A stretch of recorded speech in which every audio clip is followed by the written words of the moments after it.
오늘 이야기는 가인이 아벨을 죽인 이후에 하나님을 떠나 에덴 동쪽으로 갔던 이야기에 대하여 우리에게 들려주고 있습니다. 에덴 동쪽, 그것은 이제 아담이 그 기쁨의 땅 에덴을 쫓겨났을 때 머물렀던 땅이죠.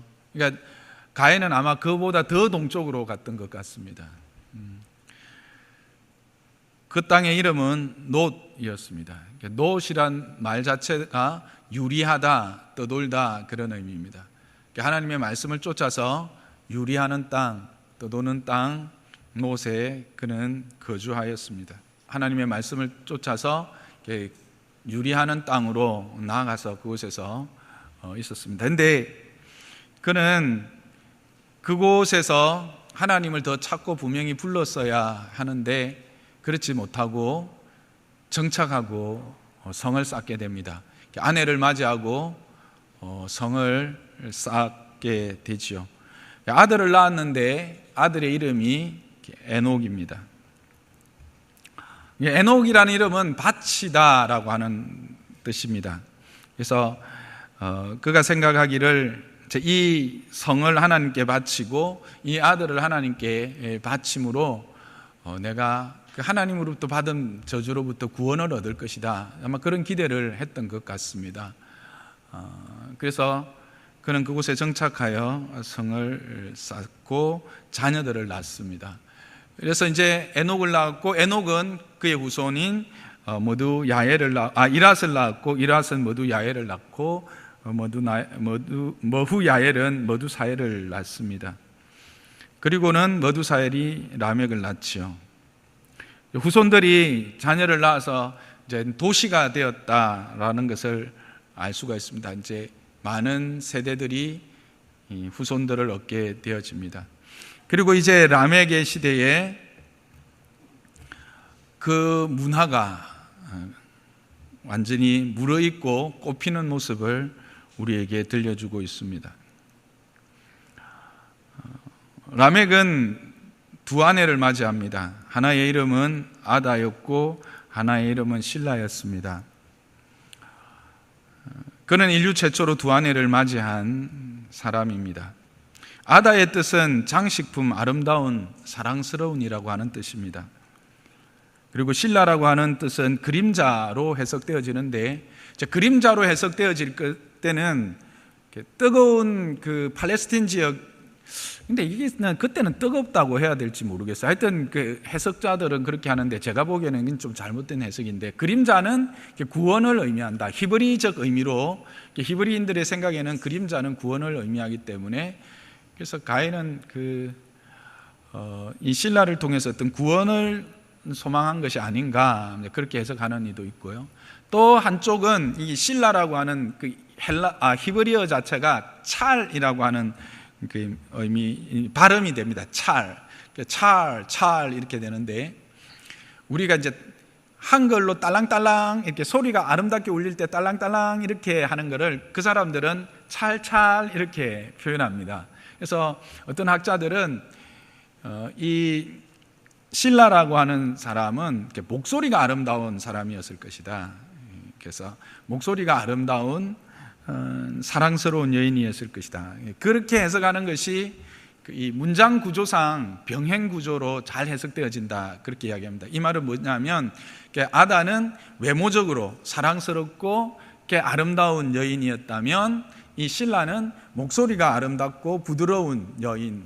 그래서 이 라멕이라는 사람 자신이 만족할 수 있는, 자신을 만족시킬 수 있는 두 여인을 취한 모습을 잘 설명해 줄 수 있기 때문에 그 그림자 또는 그림자로 말미암는 어떤 구원으로 해석하기보다는 아름다운 목소리를 가진 여인을 표현하려고 했다 하는 것이 저도 조금 더 나은 해석이 아닌가, 그렇게 생각합니다. 어쨌든 이 라멕은 두 명의 아내를 맞이하고, 한 아내는 그렇게 아름다운, 사랑스러운, 이제 아다의 원래 더 가까운 의미는 장식품이라고 하는 의미가 있습니다. 실제로.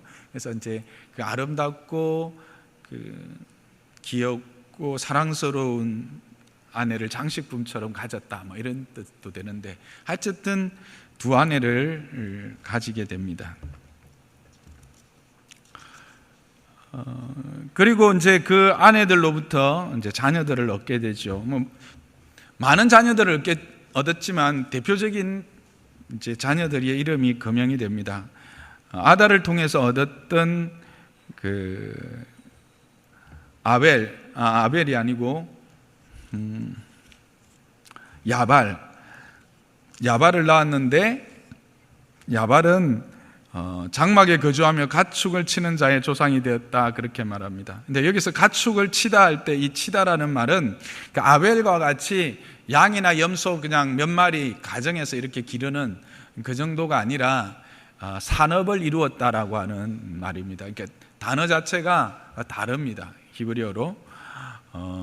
그리고 그 가축들을 서로 이렇게 물물 교환하고 그 사고 파는 매매업을 했다라고 하는 말이 포함되어 있는 단어가 가축을 쳤다라고 하는 말입니다. 결국 이 야발을 통해서 산업이 태동되고 발전되었다라는 것입니다.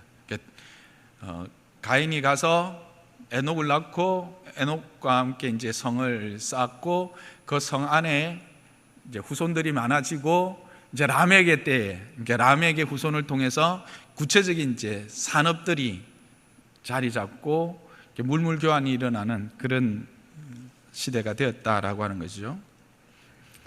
그리고 그의 아우는 수금을 야발이었고, 첫째 아들이 야발이었고 둘째가 유발인데, 유발은 수금과 퉁소를 잡는 자의 조상이 되었다, 그렇게 말합니다. 수금은 현이죠, 현악기고, 퉁소는 관악기입니다. 피리와 같은 거로 생각하면 됩니다. 최초의 음악가인 것이죠. 그러니까 문화가 이제 자리 잡기 시작한 겁니다. 그 다음에 이제 신라에게서도 이제 대단한 아들이 나왔는데, 두발가인이라고 하는 아들입니다. 그는 구리와 쇠로 여러 가지 기구를 만드는 자였다, 그렇게 말하는데, 여기서 이제 기구를 만드는 자를 원래 의미를 가지고 설명해 보면, 이렇게 쇠와 동을 가지고 구리를 가지고 날카로운 기계를 만드는 자, 이렇게 볼 수 있습니다.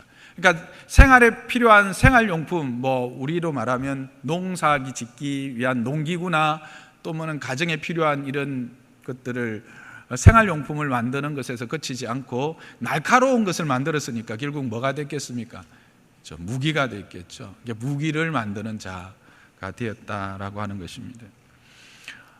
그리고 이제 그에게 여동생이 있었는데, 그 여동생의 이름은 나아마였다고 말하고 있습니다. 근데 나아마라고 하는 것은 즐거움이라고 하는 뜻을 가지고 있습니다. 근데 특별히 뭘 했다라고는 나와 있지 않습니다. 그래서 학자들 간에는 이런 이제 주장이 있습니다. 그러니까 아다에게서 2명의 자녀가 언급되었기 때문에 그냥 신라에게도 2명의 자녀를 언급해서 어떤 문장의 구조적 병행을 이루어서 이렇게 짝을 맞추었다, 그렇게 말하는 분도 있고, 어떤 분은 이 즐거운이라고 하는 이름을 통해서 그의 어머니가 이제 찰찰이라고 하는, 그러니까 아름다운 목소리를 가졌던 여인이라고 보면, 이 여인은 아마 노래를 잘 불러서 노래를 통해서 어떤 즐거움을 주었지 않느냐, 뭐 그렇게 해석을 하기도 합니다. 어쨌든 지금 중요한 것은 라멕의 시대에 문화와 문명이라고 하는 것이 태동되었고 정착되어지고 그것이 활력을 얻었던 시대였다라고 하는 사실입니다.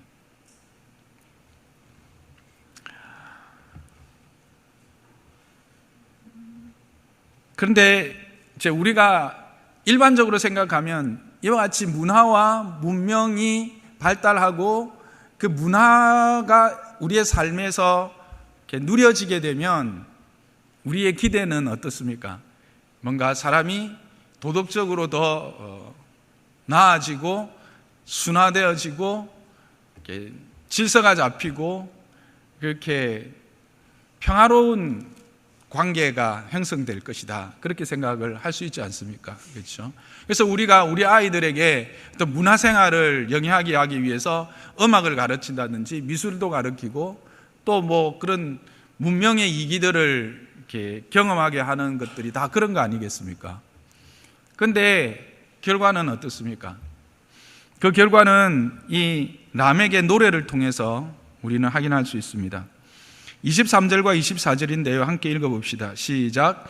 람에게 아내들에게 이르되 아다와 실라여 내 목소리를 들으라. 람에게 아내들이여 내 말을 들으라. 나의 상처로 말미암아 내가 사람을 죽였고 나의 상함을 말미암아 소년을 죽였도다. 나의 벌이 7배일진데 라멕을 위하여는 벌이 77배이리로다. 한마디로 무슨 말입니까? 내가 사람을 죽였다라는 것이죠. 그것도 한 사람이 아니고 두 사람이나 죽였다라고 하는 겁니다. 내가 내가 위험을, 내 목숨의 위험을 당한 것 같은 그런 아주 급박한 상황에서 어쩔 수 없이 했다. 그렇게 말합니까? 아닙니다. 내가 조그만 상처를 입고 내가 몸을 상하게 되는 그 작은 상처에도 불구하고 나는 그들의 목숨을 빼앗아 버렸다. 그리고 그들은 비록 어린아이라도 젊은이라도 고려의 대상이 되지 않았다. 뭐 이런 이야기입니다. 무슨 이야기를 하고 있는 겁니까? 누구에게 하고 있는 겁니까? 두 아내에게 하고 있습니다. 사랑스럽고 목소리가 이쁘고 그래서 자기의 구원이 그에게서 얻어질 것 같고 말 그대로 이제 뜻대로 풀면 나의 그늘이 될 것 같고 또 나의 장식품이 될 것 같은 그 여인들을 앞에 앉혀놓고 잘 들어, 내가 있잖아, 사람을 죽였잖아, 알지? 근데 걔가 뭐 나한테 큰일 한 것도 아니야. 그냥 내가 상처를 입었는데 화가 나서 죽여버렸어. 그 젊은 애 있잖아, 그게 나한테 좀 상처를 냈는데 내가 죽여버렸잖아. 가인한테는 벌이 7배라고 그랬지, 나한테 해를 가하는 자는 77배의 벌을 받아. 그렇게 지금 이야기를 하고 있는 겁니다. 뭐 하고 있는 겁니까? 아내들에게 협박하고 있는 겁니다. 겁박하는 겁니다.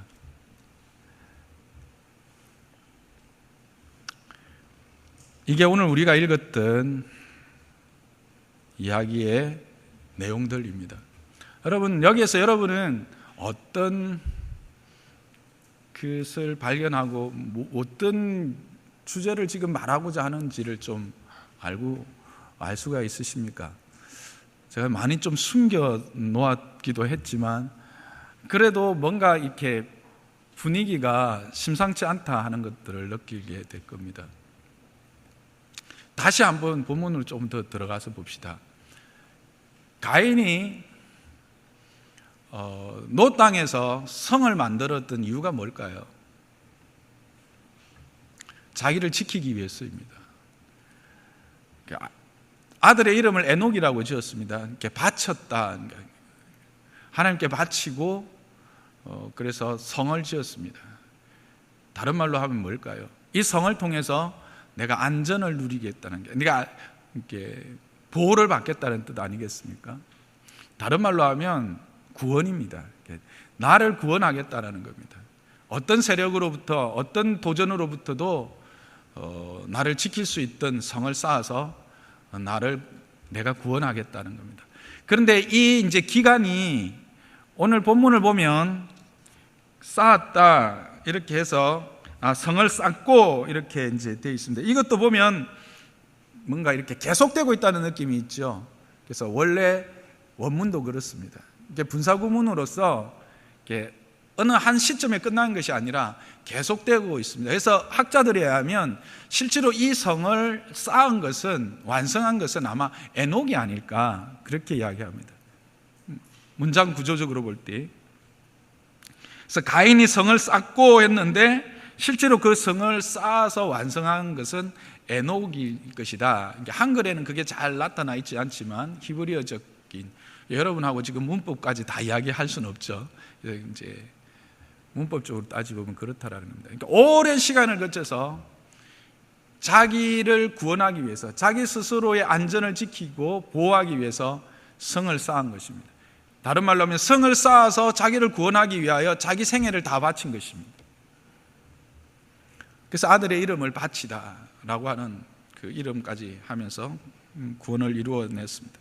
그리고 그로부터 많은 세대들이 그 땅에서 태어나고 자랐습니다. 그래서 도시를 이루었습니다. 그리고 그곳에 문화와 문명이 자리 잡고 싹 텄습니다. 여러분, 이 라멕의 시대를 조금 이렇게 상상을 해 보십시오. 어떤 그림이 그려지십니까? 야발이죠.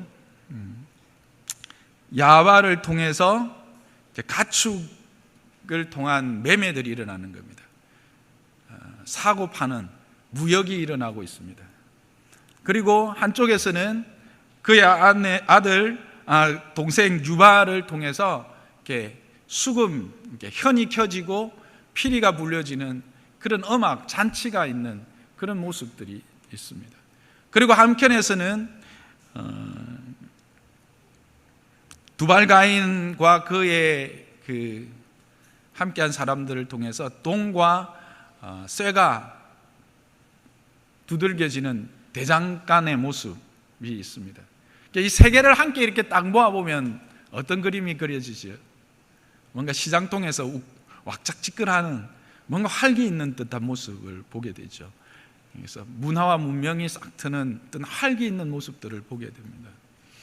그래서 우리가 앞에서도 말했듯이 이런 모습들 안에서 우리는 어떤 새로운 문화와 또 더 나은 문명의 시대가 또 그런 문명의 이기들이 우리에게 주어지면, 인간에게 주어지면 인간은 더 순화되어지고 도덕적으로 더 완성되어지는 어떤 인간이, 사회가 나타날 것이다라는 기대를 가지지만 결국 나타나는 최종적인 결과의 모습은 더 악화된 모습, 관계는 더 파괴되어지고 하나님의 법칙이 파괴되어지고 인간의 관계도 파괴되어지는 모습을 보게 됩니다.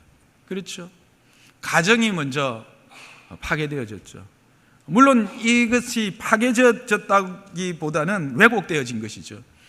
한 남편에게 한 아내만 주어진 것이 하나님의 법칙이었습니다.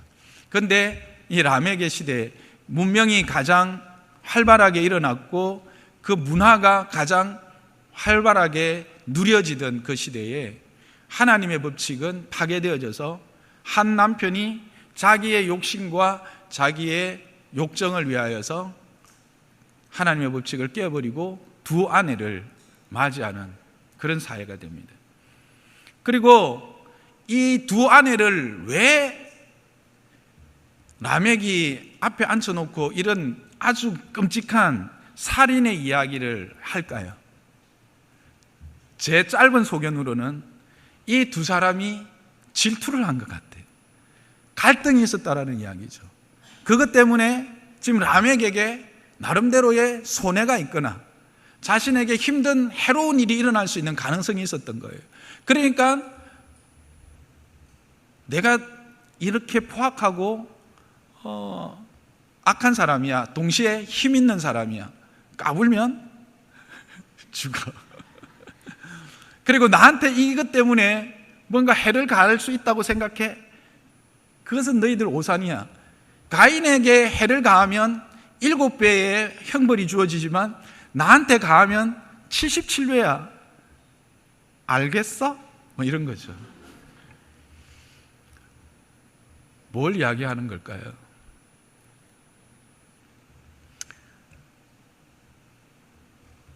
인간이 자신의 구원을 위해서 성을 쌓고 그리고 자신이 가지고 있는 능력으로 문화를 만들고 문명을 만들고 그래서 그 안에서 그것들로 누리고 그렇게 살아가면 스스로가 구원이 될 것으로, 스스로 구원을 이룰 것으로 그렇게 가인은 생각한 것이지. 그러나 구원은 그렇게 주어진 것이 아니다라는 겁니다. 구원은 그렇게 해서 주어질 것이 아니다라고 하는 것입니다. 죄는 인간의 힘으로 해결되어진 것이 아니다라는 것을 분명히 여기서부터 이야기해 주고 있는 것입니다.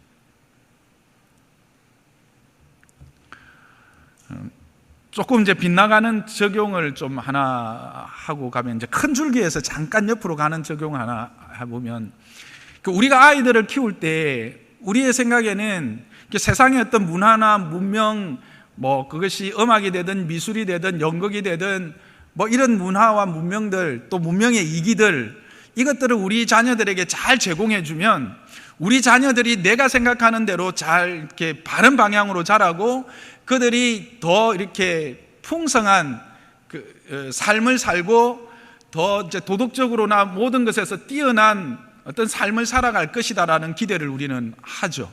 그래서 자녀들에게 어떻게 하든지 그런 기회를 주려고 여러분들이 노력을 하실 것입니다만, 오늘 본문은 뭘 말하고 있습니까? 그것으로는 우리의 자녀들이 하나님의 형상, 하나님께서 우리의 자녀들 한 사람 한 사람에게 허락하여 준 그 하나님의 형상을 이루어내고 그 하나님의 형상을 통해서 하나님의 뜻을 이루어가는 존재로 세워질 수 없다라고 하는 사실입니다. 그러니까 하나님이 없는, 하나님의 떠난 상태에서 만들어진 어떠한 문화나 문명이나 그 어떤 문명의 이기들이라 할지라도 우리 인간을 더 온전하고 완전하고 또한 더 모든 이들이 바라볼 수 있는 도덕적인 완성된 인간으로 세울 수 없다라고 하는 사실을 분명히 창세기 때부터 여기에서 이야기해 주고 있다라고 하는 사실입니다. 우리의 우선순위가 어디에 있는지, 우리의 자녀들을 향한 우선순위가 어디에 있는지 다시 한번 여기서 보게 되는 겁니다.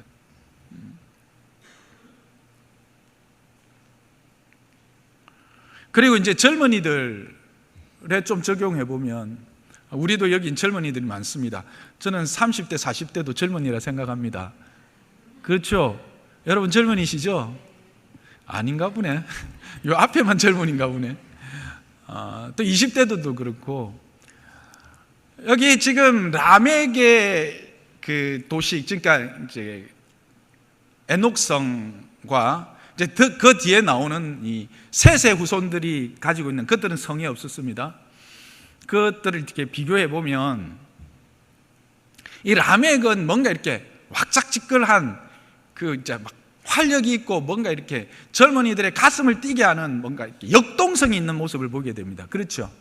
막 물건이 매매가 되고 뭔가 산업이 일어나고 뭔가 변화가 일어나고 발전이 보이고, 그렇죠? 그리고 거기에 음악이 있고, 그렇죠? 현이 켜지고 막 나팔이 불려지는 뭔가 흥겨움이 있고, 그리고 거기에는 또 이 철과 동을 통해서 뭔가 이렇게 장식품이나 생활용품들도 만들어질 뿐만 아니라 이렇게 칼, 힘, 무력, 어떤 젊은이들에게 이렇게 새로운 도전에 대한 기회, 이런 거는 엄청난 가슴을 뛰게 하는 거 아닙니까?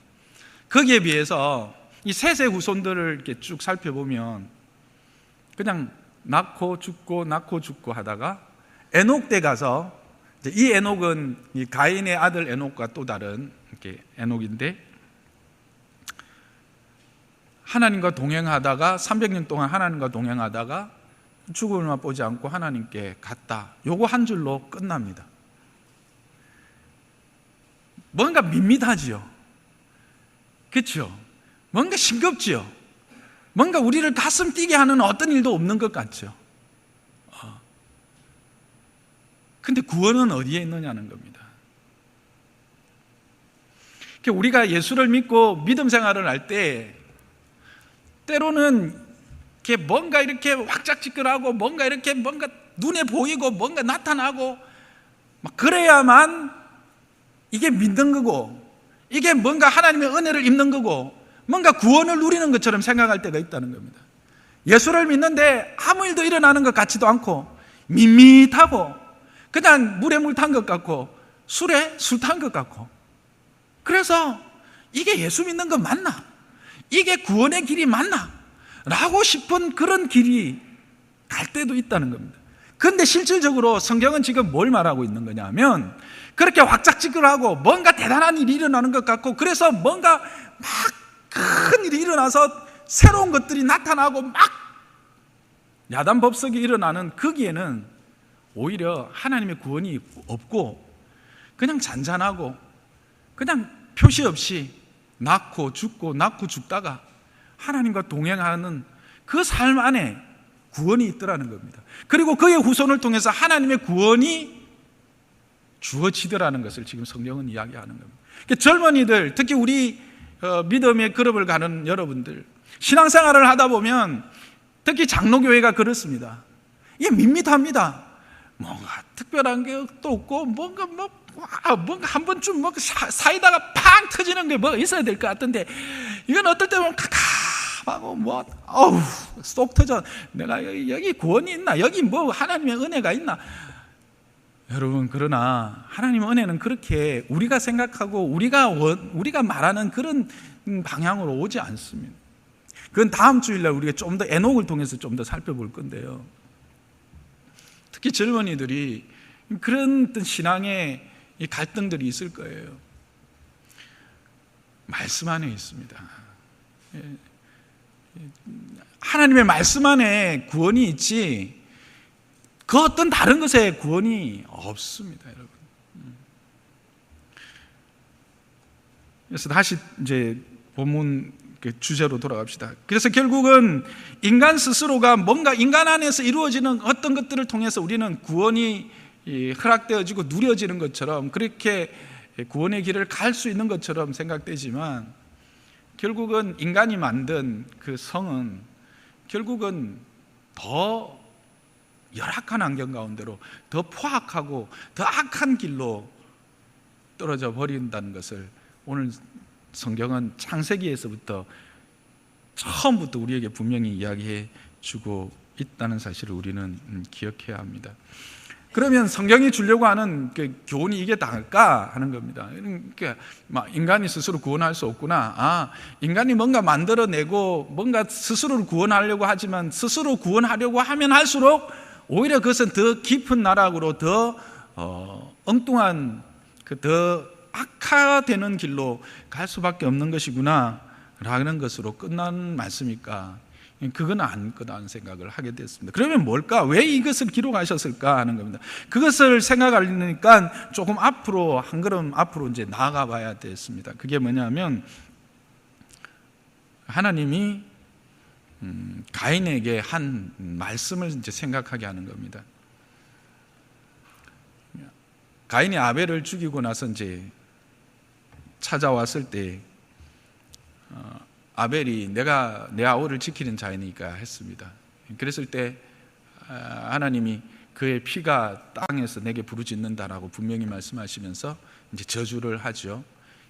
더 이상 밭을 갈아도 땅이 너에게 곡식을 내지 않을 것이다. 그리고 너는 유리하는 자가 될 것이다. 그렇게 말합니다. 여기까지 생각하면 이제 저주로 끝나는 것 같습니다. 유리해라, 떠돌아다녀라.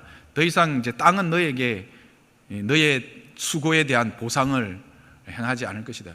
수고에 대한 보상, 이것도 하나님의 은혜의 결과라 했습니다. 그렇죠? 에덴 동쪽을 나올 때. 그러자 이제 가인이 뭐라고 말합니까? 여호와께 호소를 하죠.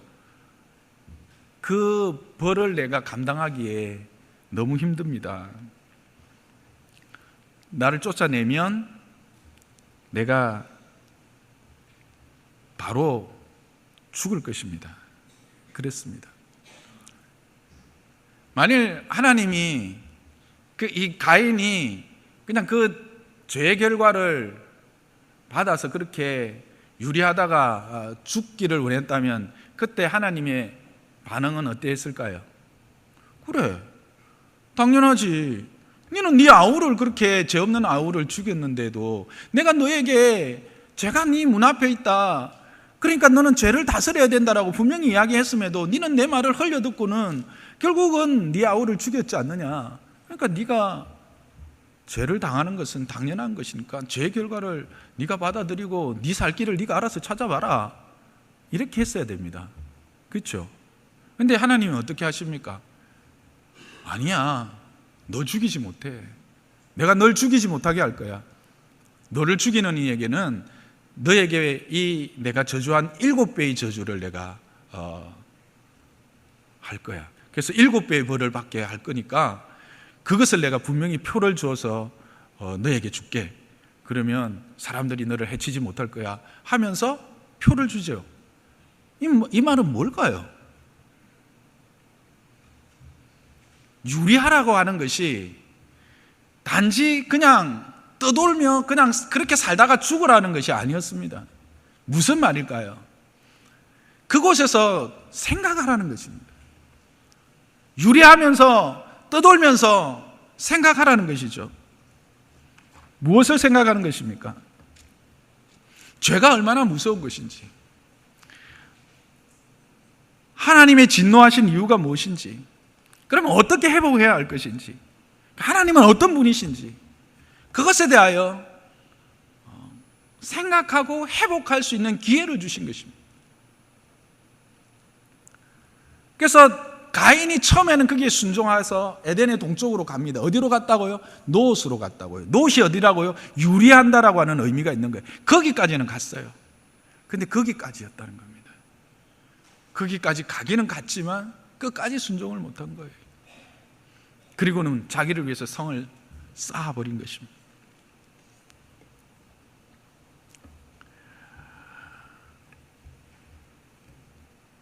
우리의 인생도 동일합니다. 우리가 믿음의 걸음을 걸어가다 보면 이 믿음의 걸음을 걷다가 수없이 많은 걸림돌을 만나기도 하고, 때로는 내가 만든 구덩이에, 나의 욕심의 구덩이에, 나의 어리석음의 구덩이에 내가 빠지기도 하고, 어떨 때는 정말 그 문 앞에서 사단이 이렇게 발을 걸기도 합니다.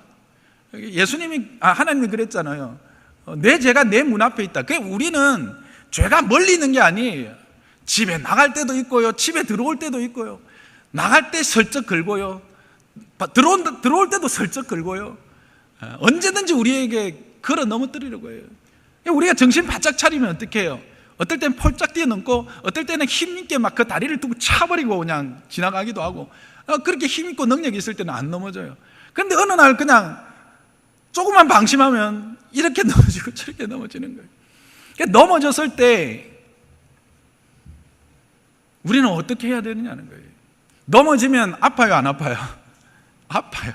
넘어지면 상처가 나요. 피가 날 때도 있어요. 어떨 때는 막 깨져가지고 안에 있는 뼈가 훤히 보일 때도 있어요. 힘들죠. 어렵죠. 이 죄책이라고 하는 것이죠. 그러면 그때 우리는 어떻게 합니까? 생각해야 되는 거죠. 유리한다라는 말은 그때 우리가 먼저 왜 넘어졌는지를 생각해야 돼요. 그리고 궁극적으로 하나님을 생각해야 되는 것이죠.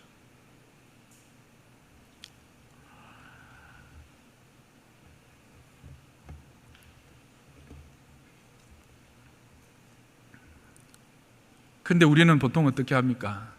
성을 쌓아버려요. 아니면 하나님을 향해서 분노를 쏟아버리죠. 원망과 분노. 가인은 두 개 다 했죠. 내가 아벨을 지키는 자이니까 이건 분노예요. 그리고는 자기의 성을 쌓아버린, 인간들도 대부분 그런 것 같아요. 그리고 자기의 성을 쌓고 사랑과 단절을 합니다. 하나님과 단절을 합니다. 그리고 그 안에서 자기만의 세계를 만들죠. 자기만의 문화를 만듭니다. 문명을 만듭니다. 그래서 그것을 통해서 스스로가 구원을 얻고 스스로가 위로를 얻고 안정감을 누리려고 합니다. 그러나 그 결과는 어떻다고요?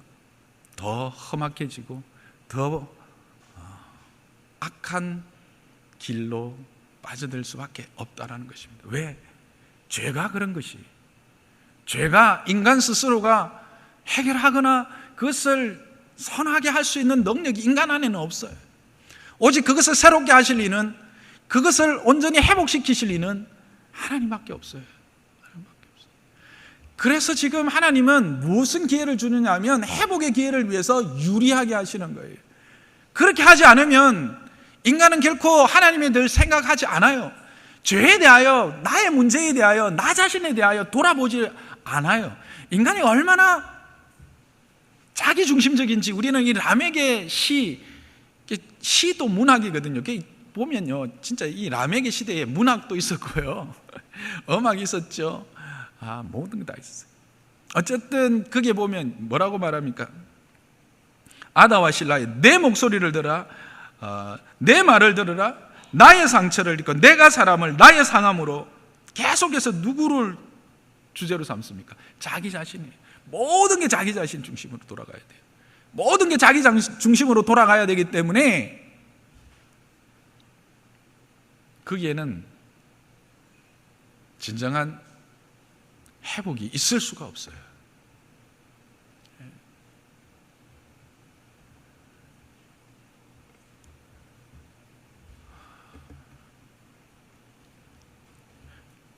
그래서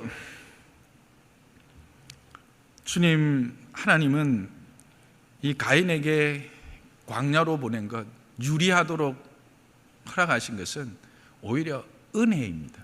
회복의 기회를 주신 은혜의 자리였어요. 저와 여러분의 삶에도 우리가 때로는 연약하거나 아니면 죄가 아주 강하여서 때로는 우리가 넘어지기도 합니다. 그렇다고 우리가 죽는 것은 아닙니다. 그럴 때 그것을 통해서 하나님의 뜻을 깨달으면 그 자리에서 하나님의 그 뜻을 우리가 온전히 깨닫고 그 뜻을 이루어가는 자로 성장한다면 우리는 그 이전보다 더 풍성하고 더 온전한 하나님을 경험하게 될 것입니다. 그 온전한 하나님을 누리게 될 것입니다. 그 기회를 주시는 것입니다. 그래서 이 히브리서 기자도 신약에서도 그것을 분명히 이야기합니다. 히브리서 3장 1절입니다. 함께 읽어봅시다. 시작.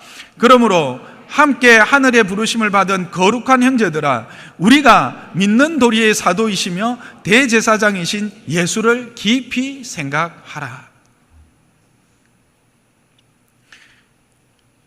믿음의 도리시며 대제사장이신 예수를 깊이 생각하라고 하는 것입니다.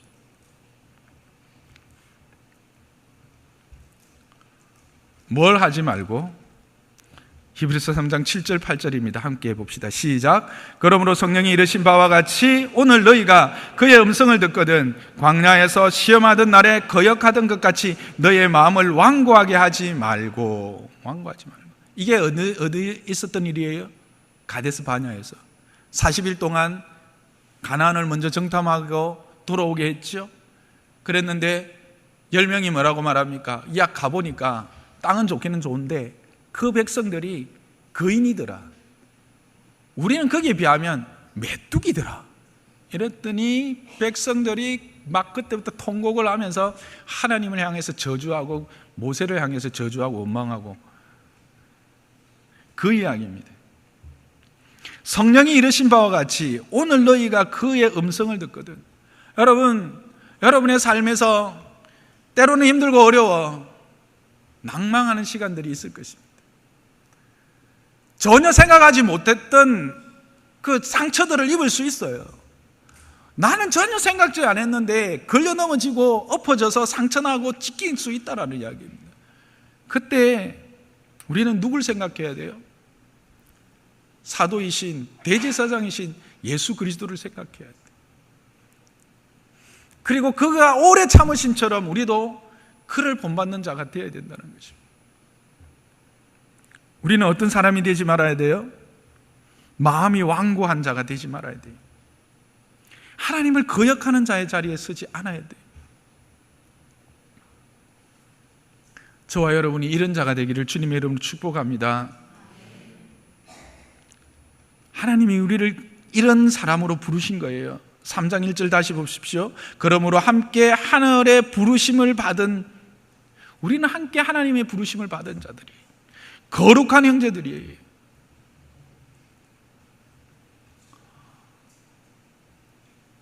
그런데 여기에 하나님의 또한 다른 비밀이 있습니다.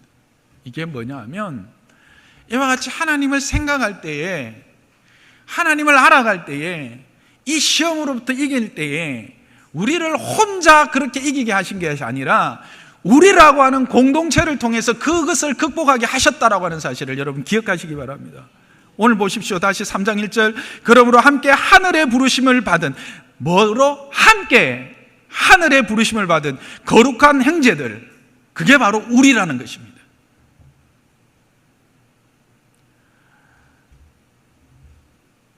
신앙의 공동체 안에서도 우리는 때로는 힘들고 어려운 시간들을, 그런 상처들을 경험하게 됩니다. 그때 여러분 제발 혼자 성 쌓지 마세요. 혼자 문 걸어 잠그고 끙끙 앓고 그 안에서 혼자 성을 쌓았다가 헐었다가 이런 집 지었다가 저런 집 지었다가 하지 마세요. 우리를 함께 부르셨어요. 그 말은 뭡니까? 하나님 은혜 안에서 함께 이 일을 나누고 함께 이 일을 짐을 짊어지고 가라는 것입니다. 그러기 위해서 우리를 불러 교회라고 하는 공동체 안으로 불러주신 것입니다. 그래서 목사를 세웠고, 그래서 여러분들이 장로를 세우고, 그래서 안수집사를 세웠고, 권사를 세웠고, 순장을 세우는 거예요. 우리 교회 그렇게 크지는 않지만 그래도 1부, 2부, 3부를 드리다 보니까 뭐 서로 사귐도 없어요. 그래서 우리가 이 소그룹을 하는 거예요. 물론 숫자가 작아도 이 소그룹은 참으로 유익해요. 이 다락방을 주신 이유가 뭘까요? 믿음 안에서 아름다운 이 형제됨, 이 거룩한 형제로 부르심을 받은 이 은혜를 함께 누려서 이 땅 가운데 상처받고 이 땅 가운데 어려움 당하는 우리 모두가 서로에게 힘이 되고 의지가 되고, 그래서 함께 잡아주고 밀어주고, 그래서 일어서게 하고 달려가게 해서 결국 하나님의 구원이 저와 여러분의, 우리의 모두의 구원이 되게 하시려고 하는 하나님의 은혜의 방편인 것입니다. 그게 성도의 교제예요. 너무 많으니까 우리가 교제하기 힘들잖아요. 그래서 소그룹을 만드는 거예요. 그리고 그 소그룹을 위해서 순장님들이 헌신하는 거예요. 여러분들을 위해서 오늘 이렇게 설교를 듣고, 여러분들도 물론 더 듣는 분들 계시죠. 순장님들 듣고 저녁에 순장반 하면서 또 나누고, 또 어떤 분이 그 정리해 준 설교 정리문 또 보고, 그래도 또 한 번 더 듣고 자기가 준비하고, 그래서 여러분 앞에 서는 거예요. 여러분 순장님들을 귀하게 여기시고 순장님들과 함께 이 좋은 은혜의 교제를 나누시기를 주님을 축복합니다. 순장님들의 이 수고를 여러분들이 기억하셔야 돼요.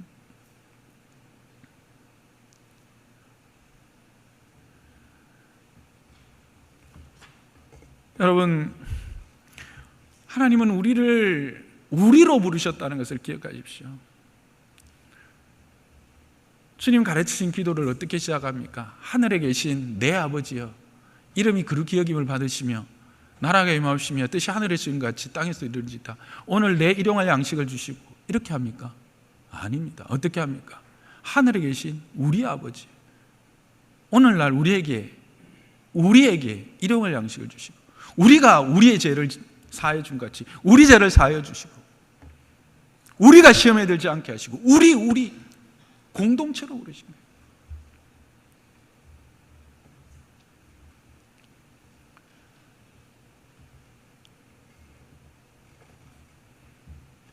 말씀을 정리하겠습니다.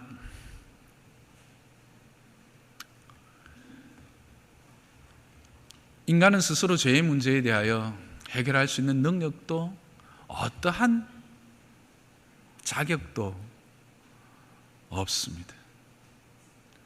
죄는 오직 하나님이 하나님 편에서 해결해 주십니다. 그래서 하나님은 우리에게 그 아들 예수 그리스도를 보내주셨습니다. 그리고 우리로 하여금 그 아들 예수 그리스도로 말미암아 이 구원에 이르도록 길을 열어 주셨습니다. 그래서 우리는 이제 그 예수 그리스도로 말미암아 이 영원한 구원의 길을 걸어갑니다.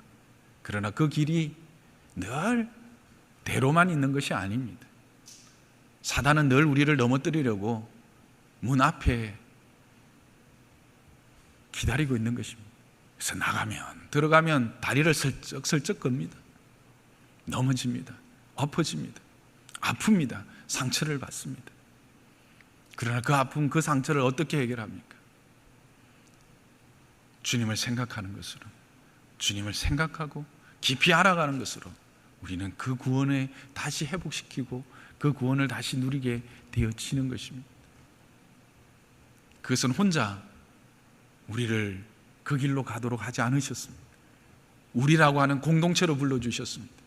그 일을 위하여 믿음의 교육자들, 믿음의 지도자들을 세워주셨습니다. 여러분들 힘들고 어려우면 언제든지 전화를 하시고 만나달라고 하십시오. 여러분을 위해서 제가 시간을 내는 것보다 내가 해야 될 일은 없습니다. 아니, 말씀을 준비하는 것과 같은, 목사는 마땅히 말씀과 여러분들을 섬기는 일을 위해서 제가 세움을 받았습니다. 언제든지 연락하시고 함께 믿음의 걸음을 들어가시길 바랍니다. 또한 이 길을 부족한 사람 혼자가 다 감당할 수 없기 때문에 하나님들은 안수 집사도 권사도 그리고 또 여러분들에게 직접적인 말씀을 나누는 순장님들을 세워주신 것입니다. 순장님들과 함께 그 일들을 나누고 은혜를 나누십시오.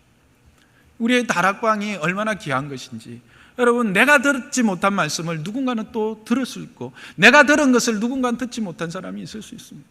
그렇게 나눈 가운데 하나님의 은혜는 더욱더 풍성해지는 것입니다. 하나님의 은혜는 더욱더 온전해지는 것입니다. 그래서 내가 그 은혜 안에 풍성히 또 그 은혜 안에 온전히 세워지는 것입니다.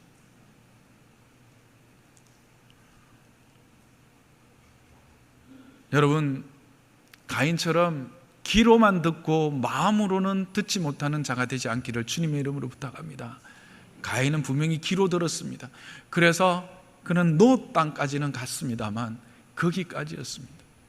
여러분은 마음으로 듣는 자가 되기를 주님의 이름으로 축복합니다. 마음으로 듣는다는 것은 뭡니까? 마음으로 들어서 삶의 순종으로 나타내는 것입니다. 그때 가데스 바냐에서 그들이 하나님 앞에 거역했던 것 같이 너희가 거역하지 않고 순종하기를 원한다고 분명히 이야기합니다. 마음으로 듣고 삶의 순종으로 열매 맺는 저와 여러분 되시기를 주님의 이름 축복합니다.